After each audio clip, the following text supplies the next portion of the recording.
जैसा कि हम लोग पिछले क्लास की बात करें तो पिछले क्लास में हमने क्या देखा था, तो पिछले क्लास में हमने वर्ग माध्यमूल को देखा था, उससे पहले हमने माध्यमान को देखा था, उससे पहले हमने डायनेमो को देखा था, और डायनेमो पर जितनी तरह से सवालें होती है हमने बना दिए थे। हम लोग आंकिक प्रश्नों को भी देख लिए थे। आज हम लोग देखेंगे माध्यमान और वर्ग माध्यमूल पर आंकिक प्रश्न जो आपके एग्जामिनेशन में आते रहते हैं। तो चलिए हम लोग देखते हैं माध्यमान पर व्यंजक क्या व्यंजक होता है, सॉरी, माध्यमान पर आंकिक प्रश्न और वर्ग माध्यमूल पर आंकिक प्रश्न। तो यदि हम आपको थोड़ी सी बात को याद दिला दे तो हम पढ़े थे, क्या पढ़े थे, तो माध्यमान बराबर पढ़े थे, माध्यमान माध्यमान बराबर, तो माध्यमान की बात किया जाए एक चक्कर में, एक चक्कर में, तो एक चक्कर में बात करें तो माध्यमान का मान एक चक्कर में आइए भी बराबर आता है 0.63 गुना आई नोट, 0.63 गुना आई नोट आता है, 0.63 गुना आई नोट होता है। और यदि हम लोग, ओहो हो गया नौटंकी, अरे अरे भाई क्या नौटंकी कर रहा, हम लोग बात करें आधे चक्कर में, आधे चक्कर में, तो आधे चक्कर में होता है, आधे चक्कर में, आधे चक्कर में आई ए भी बराबर 0.63 गुना आई नोट होता है, 0.63 गुना आई नोट होता है। और यदि हम लोग एक चक्कर की बात करें, एक चक्कर, तो एक चक्कर की बात करेंगे, एक चक्कर, तो एक चक्कर की बात करेंगे तो एक चक्कर में आई भी का मान शून्य आता है, शून्य आता है। और यदि हम लोग वर्ग माध्य मूल्य की बात करें, वर्ग माध्य मूल्य की बात करें तो वर्ग माध्य मूल्य आई आर एम एस बराबर, आई आर एम एस बराबर होता है I naught by 1/√2, I naught गुना 1/√2, आई नोट गुना 1/√2। तो ये और एक चक्कर आधे चक्कर सभी में यही होते हैं। अब यदि आपको बात किया जाए तो कहे कि जी कौन कहां पे क्या है, कैसे निकलेगा, तो हमने पहले भी इस बात को समझा रखा है, अभी भी यहाँ पर हम लिख रहे हैं कि यदि आपको समझना है तो याद रखना, क्या याद रखना, कि आई नोट जो है ना वो शिखर धारा होता है, शिखर धारा, शिखर धारा, आई नोट जो है वो शिखर धारा होता है, और ई नोट जो है वो शिखर बोल्टता होता है, शिखर बोल्टता, शिखर बोल्टता होता है, ई नोट शिखर बोल्टता होता है। और यदि हम लोग बात करें तो ये चीजें होती है, आई नोट शिखर धारा और ई नोट शिखर बोल्टता, और IRMS तो वर्ग माध्यमूल, आई भी तो माध्यमान दर्शा ही रहा है। लेकिन जब हिसाब बनाएंगे तो ओमेगा की भी आवश्यकता पड़ेगा, और ओमेगा का होता है 2πn या होता है 2π/t भी होता है। तो इस तरह से चीजें यहाँ पर होती है, ठीक है। अब इसको हिसाब में देखते हैं कैसे कैसे हम लोग को जरूरत पड़ेगा, कैसे कैसे आवश्यकता पड़ेगा। तो ये रहा आपका पहला सवाल। पहला सवाल ये बोला जा रहा है कि एक प्रत्यावर्ती धारा का समीकरण I बराबर 15 sin 22t है, एक प्रत्यावर्ती धारा का समीकरण I बराबर 15 sin 22t है, तो शिखर धारा माध्यमान वर्ग माध्य मूल्य का मान ज्ञात करें। तो सबसे पहले मेरे मित्र, मेरे दोस्त, इसको बनाएंगे कि आप सोल्यूशन लिखें, फिर उसके बाद चेक करो तो क्या लिखा हुआ है। तो समीकरण दिया गया है I बराबर 15 sin 22t, 15 sin कितना 22t, तो 15 sin 22t दिया गया है। तो यहाँ पर आप लिखेंगे कि चूंकि हम लोग जानते हैं कि I बराबर होता है I note sine omega T, आई बराबर आई नोट साइन ओमेगा टी। अब यदि चेक करें तो आई नोट का मान आ चुका है कितना, तो 15 एम्पियर, आई नोट का मान कितना 15 एम्पियर। लेकिन यदि हम लोग बात करें इसी में कि शिखर धारा का माध्यमान वर्ग माध्य मूल्य निकाला है, तो शिखर मान की बात करें तो ये 15 तो आ गया, क्योंकि इसी को हम लोग शिखर मान कहते, तो 15 आ गया। लेकिन अब पूछ रहा है कि माध्यमान बताइए कि माध्यमान कितना होगा, तो माध्यमान कैसे निकालेंगे, अब करेंगे, अब आई ए भी माध्यमान बराबर तो 0.63 गुना आई नोट होता है, तो हो जाएगा 0.63 गुना क्या आई नोट का वैल्यू 15। अब करेगा तो जो भी गुना करके आएगा इसको गुना कर लो मेरे दोस्त मेरे मित्र, इसको गुना कर लो।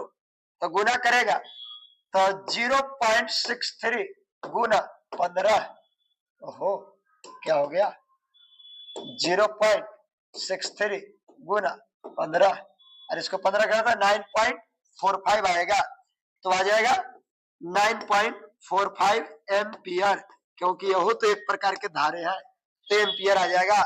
लेकिन यदि आपसे पूछ दे कि वर्गमाद मूल बताइए तो और निकालोगे वर्गमाद मूल तो क्या लिखोगे, तो IRMS का व्यंजक होता है क्या, IRMS का व्यंजक होता है कि I नोट गुना 1/√2 होता है, I नोट गुना 1/√2। अब I नोट का मान दिया गया है 15 और गुना 1/√2। अब कटता है तो काट दीजिए, नहीं कटता है छोड़ दीजिए। 15 गुना 1/√2 यही जो है आपका IRMS का मान है जो आपको मुस्कुराते हुए चलाया। तो इस तरीका से आप निकाल सकते हैं, कोई बड़ी बात नहीं है। इसी तरह से एक सवाल और देखते हैं, तो ये रहा आपका अगला सवाल। तो यदि हम लोग प्रत्यावर्ती धारा की बात करें तो धारा का भी फॉर्मूला हमें बताया था, विभव का ही फॉर्मूला हमने बताया था। तो इसमें लिखा हुआ है, इसमें थोड़ा सा सवाल उल्टा है। तो इसमें लिखा हुआ है इसमें कि E बराबर 220 साइन 110 टी, 220 साइन 110 टी। और अब इसको हम लोग निकालेंगे तो क्या हो जाएगा, तो कहो कि चूंकि ये हम नहीं सीखे, हम तो सीखे हैं कि E not sine omega T होता है, और यहाँ कहता है कि शिखर धारा बताइए। नहीं, मिस्टेक है, सवाल लिखने वाले राइटर साहब थोड़ा सा ध्यान देना, इसे गलती कर देता है जी। अब यहाँ पे धारा नहीं होगा, क्या है वोल्टता होगा ना, विभव का फॉर्मूला है, यहाँ पे होगा शिखर वोल्टता, शिखर वोल्टता। तो यदि पूछे शिखर वोल्टता, शिखर वोल्टता, तो शिखर वोल्टता की बात करें तो ई नोट को ही शिखर वोल्टता कहते हैं। तो 220 वोल्ट हो जाएगा शिखर वोल्टता, 220 वोल्ट शिखर वोल्टता। लेकिन कह रहा कि है ना माध्य धारा बताइए, अरे माध्य वोल्टता बताओ मेरे मित्रों, क्या लिख लाख के धर दिया है यार। माध्य वोल्टता और वर्ग माध्य मूल ज्ञात कीजिए, तो सब में सेम ही रहता।